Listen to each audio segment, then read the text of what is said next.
The observation window of Kepler Station showed nothing but gray. Dr. Jinho pressed his palm against the cold glass and stared at the dead planet below. Terramorph 9 looked like a wound that would never heal. The surface was scarred with burn marks, pockmarked with crater after crater. Even from orbit, he could see the chemical stains that made the atmosphere shimmer with toxic colors. This was where the Vorgrath Empire had tested their weapons for 50 years. This was a graveyard. Jinho was 48 years old, but standing here, he felt much older. His dark hair had begun to gray at the temples, and deep lines creased the corners of his eyes. Those lines were not from smiling. They were from years of fighting to save something that most people had already decided was dead. Earth's forests had burned away before he turned 30. He had spent the next 20 years trying to grow things in ash and dust, watching governments care more about money than about breathing air. In the end, he had given up on Earth. Now the Galactic Council had given him a job that everyone understood was a punishment disguised as work. Ceremonial Custodian of Terramorph 9. That was his official title. It meant nothing. It paid nothing. It was meant to keep him occupied and forgotten while the bureaucrats decided what to do with one more human refugee who refused to go quietly into whatever future they had planned for humanity. The door to the observation deck slid open. Nari stepped through, holding 2 cups of coffee. She was younger than Jinho by nearly 15 years, with sharp eyes and a practical face that showed no patience for poetry or dreams. She had been Jinho's friend for 3 years, ever since they had both arrived on Kepler Station, with nowhere else to go. "You are really going down there," Nari said. It was not a question. She handed him one of the cups and stood beside him at the window, both of them looking down at the dead world. "They gave me a habitat dome," Jinho said quietly. "I might as well use it." "They gave you a habitat dome because they want you to disappear," Nari said. Her voice was kind, but it was also honest. "Down there, away from the station, away from people who might sympathize with you. Do you understand that?" Jinho nodded slowly. He understood perfectly, but he did not care any more about what people understood or what they intended. He had seen something in the data files, in the chemical compositions and soil samples. He had seen something that no one else bothered to look for. Underneath the poison and the death, there was still something that could be saved. "I'm going to make it cozy," he said. Nari turned to look at him, her eyes wide with disbelief. "You are going to do what?" "Make it cozy," Jinho repeated. "That is what I am calling my habitat. The cozy, because that is what it will be. A place where things can grow. A place that feels like home." Nari closed her eyes and pressed her forehead against the window. "You are insane," she said, but she said it softly, the way she might speak to someone she cared about, not someone she was angry with. "Maybe," Jinho agreed. "But I know how to grow things. That is the one skill I have that the whole galaxy still needs. So I am going to try." The transport shuttle descended through Terramorph 9's upper atmosphere, and the planet below grew larger and larger. From up close, it looked even worse than it had from orbit. The sky was not blue, but a sickly orange-yellow. The air readings showed radiation levels that would kill an unprotected human in minutes. The soil samples indicated everything from plutonium contamination to synthetic poisons that Jinho could not even name. The shuttle touched down in a clearing that had once been a meadow, or at least Jinho imagined it had been a meadow once, before the Vorgrath came. Now it was just ash and twisted metal fragments left from weapons testing. His habitat dome was waiting for him. It was a perfect sphere of reinforced polymer, not large but adequate. Inside it was empty and cold. Jinho walked through each room slowly, touching the walls, feeling the weight of his choice settle on his shoulders like something physical. He had brought 3 containers of seeds with him. They were locked in the cargo hold of the shuttle. They were the most valuable things he owned. Inside those containers were samples of earth plants modified for extreme environments, plants that could survive in poisoned soil and still grow strong. He had spent the last 2 years collecting them, seed by seed, sample by sample, trading and negotiating, and sometimes just stealing from research centers across human space. Over the next week, Jin-Ho prepared the habitat for long-term residents. He activated the life support systems and the soil processors. He downloaded his research files and began setting up his laboratory equipment in a corner of the main room. Then he stepped outside in his environmental suit and began digging. The first test plot was small, just a few meters square. He filled it with soil he had processed to remove the largest toxins. Then he planted his first seeds. He did not know if they would grow. He did not even know if they should grow, on a world so damaged, in a place so far from everything good. But he had spent enough time waiting for permission to take care of dying things. The soil was cold. The sky above was wrong. The air in his suit tasted like metal and fear. But Jin-Ho planted his seeds anyway, and then he stood up and looked out across the vast dead landscape around him. Somewhere, far above in the station, Nari was probably drinking coffee and shaking her head at his foolishness. Somewhere in the galaxy, the Galactic Council was forgetting that he existed. Here, on this dead world, in this little habitat dome that he had named the Cozy, Jin-Ho was exactly where he wanted to be. He whispered to the seeds beneath his feet, in the way his grandmother had taught him, long ago on a planet that still had rain. "Grow," he said. "Please grow. I know you can do it. I believe in you." The wind that came across Terramorph 9's wasteland was harsh and burned his suit's external sensors. But Jin-Ho did not go inside. He stood there as the sun set, painting the poisoned sky in shades of red and gold, and he waited to see what would happen when you dared to care about something everyone else had abandoned. 2 weeks passed, and nothing happened. The seeds did not grow. The soil remained as dead as before, and Jin-Ho began to wonder if Nari had been right. Perhaps he really was insane. Perhaps he had traveled to the end of the galaxy only to watch his last hope die in the dirt beneath a poisoned sky. Then, on the 15th day, he noticed something small, a green shoot, barely thicker than a hair, pushing up through the cracked soil. Jin-Ho actually laughed out loud when he saw it, something he had not done in so long that the sound felt strange in his own ears. He spent the entire next day just watching it, making sure it was real and not a trick of light on his helmet visor. By the end of the 3rd week, there were 7 shoots. By the end of the month, there were hundreds. The test plot had transformed into a small garden of green, a single splash of color in an ocean of gray and brown. Jin-Ho could not believe it was happening. He recorded data obsessively, measuring growth rates and soil composition changes, but mostly he just sat there and watched his plants reach toward the sky. The satellite connection to the station was slow and often unreliable, but he sent his preliminary results to Nari. He expected her to respond with questions or skepticism.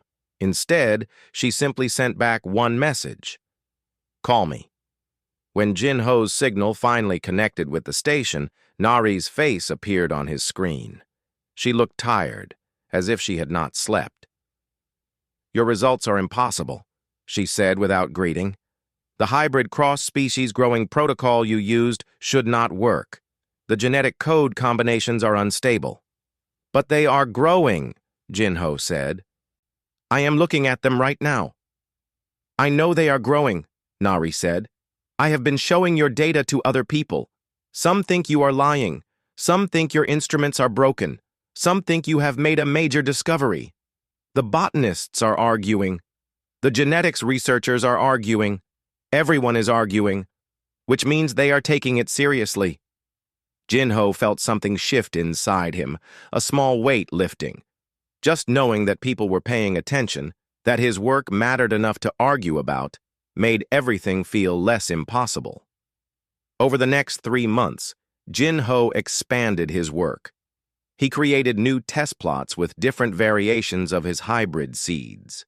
Some plots he enriched with earth soil organisms.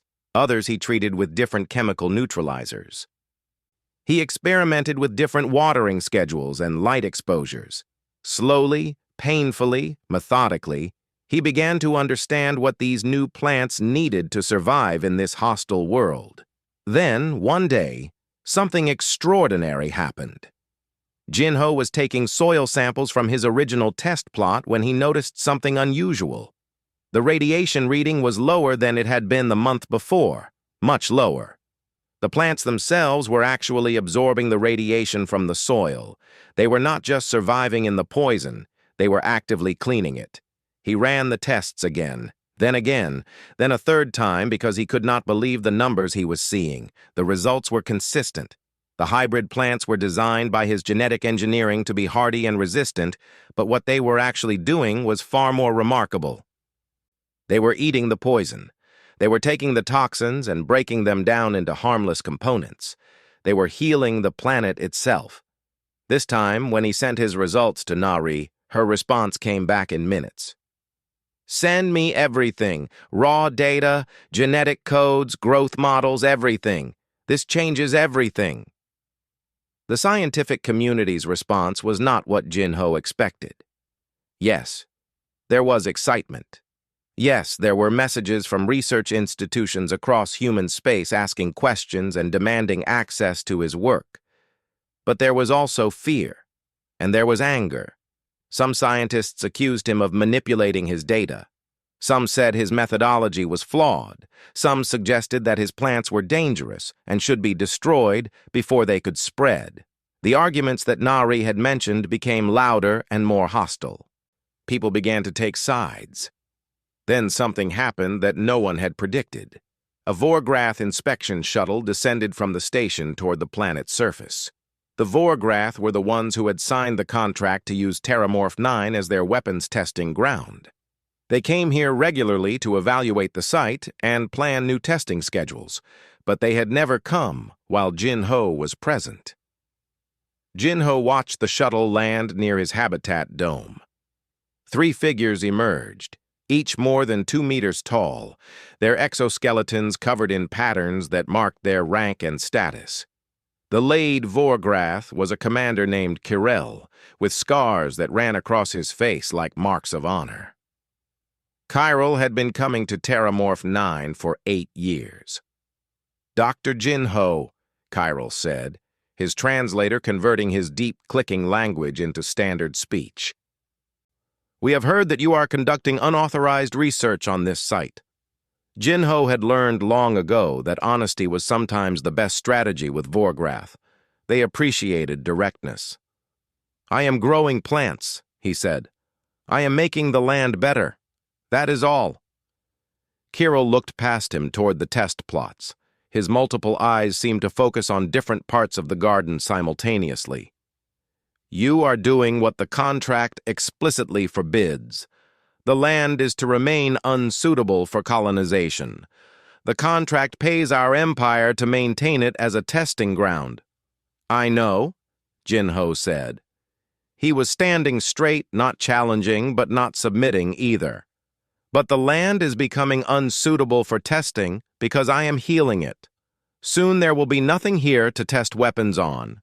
Then your contract becomes worthless. That is the way contracts work."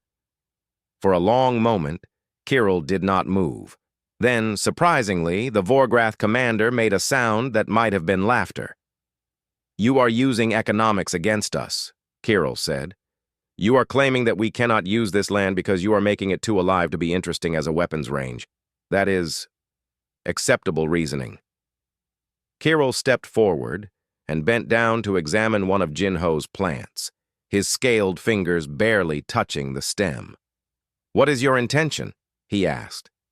"To make this world green again," Jin-Ho said. "To prove that even the most damaged places can heal. To show that there is another way besides weapons and testing and making things dead." Kirel straightened, his height making him tower over Jin-Ho. "That is a very human thing to believe," the Vorgrath said. "We will observe your progress with interest. If your plants work, the military value of this site changes. That means the contract needs renegotiation. That means everything changes." As Kirel walked back toward his shuttle, Jin-Ho realized that nothing would ever be simple again. He had started something that would eventually reach far beyond his small garden, far beyond this dead planet. He had proven that change was possible. Now he would have to live with all the consequences that came with that proof.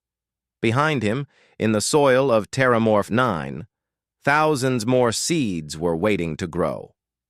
6 months after Jin-Ho's first green shoot pushed through the poisoned soil, the transformation of Terramorph 9 had become undeniable. What had started as a single test plot had expanded into vast fields of living green.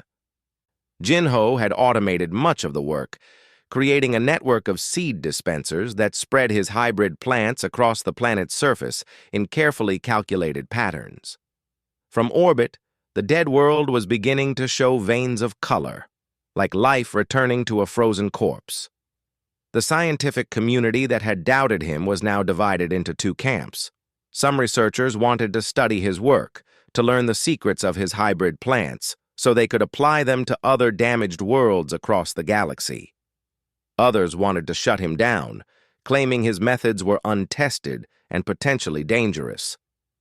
The debate had reached the highest levels of the Galactic Council, and Jin-Ho's name was now spoken in corridors where decisions were made that affected billions of lives.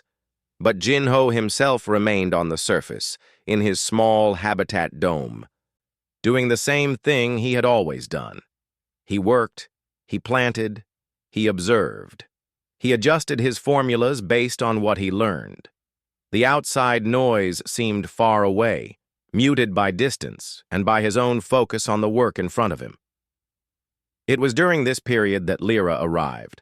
She stepped out of the transport shuttle in a standard environmental suit, her Keithian form making the suit look oversized and awkward. Keithians were an analytical species, known throughout the galaxy for their intelligence and their complete lack of what other species called emotion. Where humans felt, Keithians calculated. Where humans dreamed, Keithians analyzed. They were excellent scientists and terrible artists. They made perfect soldiers and terrible friends. Lyra introduced herself with efficient brevity. "I am Lyra. I have been assigned to document your research methods and assess the validity of your results. I will need access to all your data, your seed samples, and your daily observations." "Welcome," Jin-Ho said, and he meant it. He had been alone for 6 months, and while he did not mind solitude, he found himself hungry for conversation. "I will show you everything." Over the following weeks, Jin-Ho worked while Lyra observed and recorded. She was quiet, efficient, and asked questions with the precision of a blade cutting through flesh. She did not make small talk. She did not comment on whether his work was beautiful or impressive or meaningful. She simply gathered data and ran calculations and cross-referenced everything against the scientific literature. Then, one afternoon, something unexpected happened. Jin-Ho was outside, tending to a section of garden that had begun to show signs of fungal infection. He was kneeling in the soil, his hands moving carefully through the plants, removing the infected leaves and applying a treatment he had developed to encourage the healthy plants around it to take over. He was working slowly, carefully, and as he worked, he was singing. It was an old song, something his mother had taught him when he was very young. He had not sung in years, and his voice was rough and uncertain, but the words came back to him, and he sang them to the plants, to the soil, to the strange orange sky above. When he finished, he realized Lyra was standing nearby, watching him. "Why are you producing sound vibrations?" she asked. "The plants cannot process auditory information. They respond to light, water, nutrient levels, and soil composition." "Singing serves no function." Jinho sat back on his heels and looked up at her. "It serves a function for me," he said. "I sing because it reminds me why I am doing this. It reminds me that this is not just data and results. This is about caring for something. This is about believing that caring matters." Lyra processed this response for a long moment. For a Kethian, a long moment could stretch to several minutes, while her mind worked through multiple logical paths. "That is an inefficient explanation," she finally said. "But it is also interesting." Over the next few weeks, Lyra began to change. Jinho did not notice it at first, but gradually he realized that she was asking different questions. Instead of only asking about mechanisms and results, she began asking about his intentions. Why had he chosen this particular hybrid combination? Why had he predicted that the plants would show this specific growth pattern? What had he hoped would happen? One day, Jinho found her standing in the garden at sunset, watching the light turn the sky shades of orange and purple. It was inefficient. It served no practical purpose. She was simply standing there, observing, without recording data.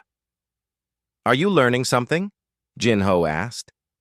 "I am confused," Lyra said. "I do not understand why you chose to come to this world. Logically, you should have sought employment with a research institution. You should have pursued resources and recognition. Instead, you came to a dead planet and planted seeds knowing there was a high probability of failure." "I came because I needed to try," Jinho said. "Because not trying would have been worse than failing." "That is not logical," Lyra said. "No," Jinho agreed. "It is not logical, but it works." Meanwhile, on the station above, Nari had been fighting a different kind of battle.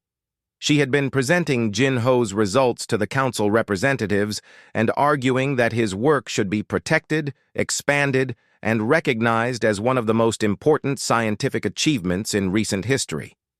She had made enemies among the mining companies and weapons manufacturers who feared what a healed Terramorph 9 might mean for their contracts. But she had also gathered supporters among the peaceful species, among the researchers who believed in the potential of what Jinho was doing. Then, Nari received a message from the Vorgrath. Commander Karel himself had submitted a report to the Galactic Council stating that Terramorph 9 was no longer suitable as a weapons testing ground due to unexpected biological colonization. The report was technically accurate. It was also, Nari realized, a gift. Kirel had found a way to break the weapons contract by redefining the land itself. He was using bureaucracy to protect what Jinho was building. When Nari told Jinho about it, he simply said, "Maybe Kirel is learning something too." By the end of the 6th month, Terramorph 9 looked like a different world. From orbit, it was not fully green, but it was no longer entirely dead. Life was spreading. The radiation levels were dropping, the air was becoming breathable, and in his small habitat dome, Jinho continued his work with Lyra beside him. A Kethian scientist who had somehow learned to smile, and with Nari's voice coming through the communication system, keeping him connected to the world beyond, fighting to protect what he was building. The garden was growing, and so, it seemed, were they all. The Galactic Council chamber was vast, a space designed to hold delegates from hundreds of different species. Species that breathed methane sat next to species that needed constant electrical charge. Species with traditional bodies sat beside beings of pure light contained in specially designed barriers. And now, for the first time in years, they were all arguing about the same thing: Dr. Jinho and his garden. Councillor Park Tae-sung stood before the assembly, human like Jinho, but unlike him in almost every other way. Park had spent his entire life in politics, learning to speak in ways that made others believe what he wanted them to believe. His clothes were expensive, his smile was practiced, and his words were weapons carefully aimed at the council members around him. What we have witnessed on Terramorph 9 is not merely a scientific curiosity. Park said, his voice carrying across the chamber with precision. We have witnessed human ingenuity at its finest. A single human, armed with nothing but knowledge and determination, has transformed what all of us declared to be a worthless waste of space into a living world. He has proven what humanity can achieve when we are given the chance to build instead of to destroy. The audience shifted. Some species made sounds of agreement. Others made sounds of disagreement. The Vorgrath delegation sat in silence, which Park took as a positive sign. Silence from the Vorgrath usually meant they were considering. But then Counselor Jex from the Vorgrath Military Committee stood. Jex was massive, even by Vorgrath standards, with armor that had been modified 100 times over a career that spanned 5 decades of service. His voice, when he spoke, made even other Vorgrath listen carefully. The human scientist has violated the terms of our weapons testing contract, Jex said. Terramorph 9 was designated as a testing facility, and that facility has been compromised. We accept this loss because the human has done us a favor by removing the contamination from the land. It shows the effectiveness of organic remediation techniques that we can now apply to our own military installations. However, the genetic codes that created these plants belong to us. The human was working on our contract site. The intellectual property is ours.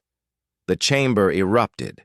Different species began demanding the right to speak simultaneously, and the air filled with translation overlays that made conversation sound like organized chaos. Park waited for the noise to subside, then spoke again. The human scientist acted outside any contract. He was stationed on that planet as a custodian, not as a military research asset. The plants he created are his intellectual property. To claim them otherwise would be to commit theft on a scale the Galactic Council has never before tolerated. They are more valuable than you understand, Jex said quietly, a statement that somehow cut through all the other noise. We have tested them. The plants actively repair damage at a molecular level. They can be weaponized. They can be turned into tools of war as easily as they have been turned into tools of peace. We will not relinquish that potential. On Terramorph 9, Jinho learned about the political battle through a message from Nari. She was careful with her words, knowing that others might be listening. But the message was clear. The Vorgrath wanted his work. The Galactic Council was divided on what to do about it, and Jinho needed to decide what he wanted to do. He read the message twice, then looked at Lyra. They want to turn my plants into weapons, he said. Yes, Lyra said. She had access to the same council broadcasts that Nari had. The Vorgrath military wants to apply the genetic codes to create plants that can be deployed as combat organisms. They can be modified to produce toxins instead of consuming them. They can be adapted to grow rapidly and overwhelming in hostile territories. The potential military applications are extensive. What do you think I should do? Jinho asked. Lyra processed the question. She had learned to do this differently in the months she had spent with Jinho. She no longer simply calculated probabilities. She thought about what she had learned about caring for things, about believing in the future, even when it was uncertain. I think, she said slowly, that you should refuse them. I think you should keep your work for the purpose it was intended. I think you should make it clear that some things should not be turned into weapons. And I think that I should contact my government and tell them that I will not participate in this work if it becomes militarized, even though it will cost me everything I have achieved among my people. Jinho looked at her with gratitude and sadness. I cannot ask you to do that, he said. You did not ask, Lyra said. I am choosing. You taught me that choice matters. You taught me that caring about something means sometimes saying no to safety and security. I will choose to care about what you have built instead of about my own advancement.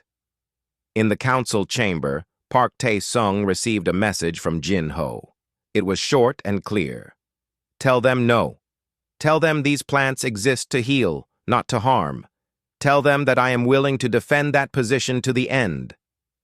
Park read the message and felt something shift in his chest. This human scientist, alone on a dead world, was willing to stand against the Vorgrath military. It was insane. It was impossible.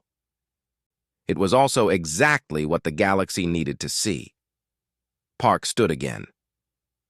"The scientist himself has responded," Park said. "He will not surrender his work. He will not allow it to be weaponized. The plants he has created will remain tools of healing, not of destruction." "Then we will take them by force," Zek said simply. "We will send military forces to Terramorph 9 and seize the scientist and his work." But before the Vorgrath could move forward with this plan, Nari acted. She had anticipated this possibility. She had already uploaded encrypted copies of all of Jinho's genetic codes to secure servers scattered across neutral territory. She had created digital backups that could not be seized or destroyed. She had prepared for this moment when the powerful would decide they wanted to take what Jinho had built. When the Council learned what Nari had done, they realized that seizing Jinho would not seize his work. The knowledge was already too widespread to be controlled. The Vorgrath military's advantage had evaporated. "There is another path," Kirill said, standing to address the Council. The military commander surprised everyone by speaking against his own military committee.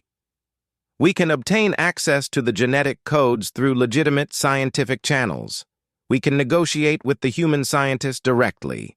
We can learn from him rather than taking from him. This will take longer, but the results will be better. And we will not have made an enemy of every peaceful species in the galaxy in the process." The chamber fell silent. The Vorgrath military was accustomed to taking what they wanted, but Kirill was suggesting something different. Something almost like cooperation. In the end, it was not a perfect solution, but it was a solution that allowed everyone to move forward without open warfare. The Vorgrath agreed to cease aggressive action. The Galactic Council agreed to protect Jinho's intellectual property. And Jinho, on his world of healing gardens, agreed to share his knowledge with researchers from across the galaxy, with one condition: no military applications. Nari sent him a message with only 5 words: "You changed the game." But Jinho was not thinking about games or politics. He was thinking about his plants, growing larger and stronger every day. He was thinking about Lyra, who had chosen friendship over security. He was thinking about the work that still lay ahead, the healing that still needed to happen. The political storm had passed over him, but Jinho remained rooted, like his plants, in the soil of Terramorph 9, growing stronger and deeper every day. The blockade came without warning, though Nari had predicted it might. The Vorgrath military, unhappy with the Council's decision and unwilling to accept Kirill's more diplomatic approach, decided to take matters into their own hands. They established a barrier around Kepler Station and the surrounding space. Nothing came in. Nothing went out. The station was cut off from the supply chains that kept it functioning, and with it, cut off, were all communications to the scientists working on Terramorph 9. On the planet below, Jinho noticed the silence first. Messages from Nari, which had been arriving regularly, stopped coming. The data feeds from the station that he used to monitor the political situation simply ended. For 3 days, there was nothing but static on every communication channel he tried. "We are isolated," Lyra said, stating the obvious with the precision that Kethians brought to all statements. Jinho nodded slowly. He had known this was a possibility. He had even planned for it in his way. But knowing something was possible was different from experiencing it. The weight of it settled on his shoulders like the pressure of the poisoned atmosphere against the walls of his habitat dome. "How long can we survive?" Lyra asked. "The life support will function for 90 days before requiring replacement parts I do not have," Jinho said. "We have food stored for 60 days. We have water from the filtration system for as long as the power lasts." "The garden," Lyra said, looking out at the fields beyond their dome. We can eat from the garden. The garden is not fully developed, Jin-Ho said. The plants are not large enough to provide sufficient nutrition. Not yet. But as he spoke, he realized that they did not need to survive long. The Vorgrath blockade was a siege, and sieges could be broken by the person under siege if they were clever enough. Jin-Ho had already designed his plants to be resilient and adaptive. It was time to push them toward a new adaptation. He began to work with an intensity that surprised even Lyra. He modified his seed formulas to accelerate growth rates. He created new variations optimized for rapid nutrient production. He worked through the night and into the day, stopping only when his body simply refused to continue. "You are pushing yourself to the point of damage," Lyra observed, with what might have been concern if Cathians were capable of concern. "I know," Jin-Ho said, "but we may not have another choice." Then, 2 weeks into the blockade, something unexpected happened. A message came through on a hidden emergency channel that Nari had installed years ago, specifically for situations like this. The signal was weak and degraded, but the message was clear. "They are demanding I give them your genetic codes. I will not. I have hidden everything I can. They have cut all supplies to the station. We have maybe 3 months before we start running out of food, but we are not surrendering. Neither should you." Jin-Ho understood what was happening. The Vorgrath military was trying to starve them into submission. They were trying to force Jin-Ho to surrender his work by threatening the entire station above. He called Lyra to his laboratory. "I have something to show you," he said. He pulled up his seed dispersal system on the screen. This was designed to spread seeds across the planet slowly, carefully, over time. But it can be reconfigured for rapid dispersal. I can launch thousands of seed pods across the entire surface of Terramorph 9 simultaneously. Within days, the entire planet will be covered with new growth. "The plants are not ready," Lyra said. "The growth models show that they will not have adequate nutrient density for at least 3 more months." "I know," Jin-Ho said, "but they will grow fast. Faster than anything we have ever tried. They will take what we have learned and accelerate it. And if only half of them survive, we will have enough food to sustain us." "The question is whether you are willing to do this." Lyra understood what he was really asking. If they did this, if they accelerated the growth beyond what was scientifically proven to be safe, they might create an ecological disaster. They might create unstable plants that spread unpredictably. They might make the situation worse instead of better. "Yes," Lyra said, "I will help you. Let us break the siege." That night, Jin-Ho launched his seeds into the wind. The dispersal system filled the sky with white pods, thousands upon thousands of them, spreading across Terramorph 9's surface like snow falling from a dark cloud. The pods carried his modified seeds to every corner of the dead world, to places where nothing had yet grown, to regions where the soil was still poisoned and the air was still foul. For 3 days, nothing seemed to happen. Then the plants began to grow. They grew faster than anything that had grown before. They grew with a hunger that was almost aggressive, their roots driving deep into the soil, their leaves spreading wide to catch the light. They grew in configurations that Jin-Ho had not predicted, creating networks of interconnected growth that supported each other. They grew like living things possessed by the need to survive. And they worked. The plants pulled radiation from the soil faster than expected. They converted toxic chemicals into neutral compounds with remarkable efficiency. They spread across Terramorph 9 like an organic army, reclaiming the world sector by sector. Within 10 days, something remarkable happened. The plants began to produce fruit, bulbous growths that hung heavy from the branches, containing seeds and nutrients and everything needed to sustain life.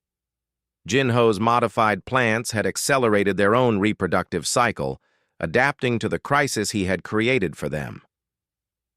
"They are learning," Lyra said. watching the data streams showing the plant's growth patterns.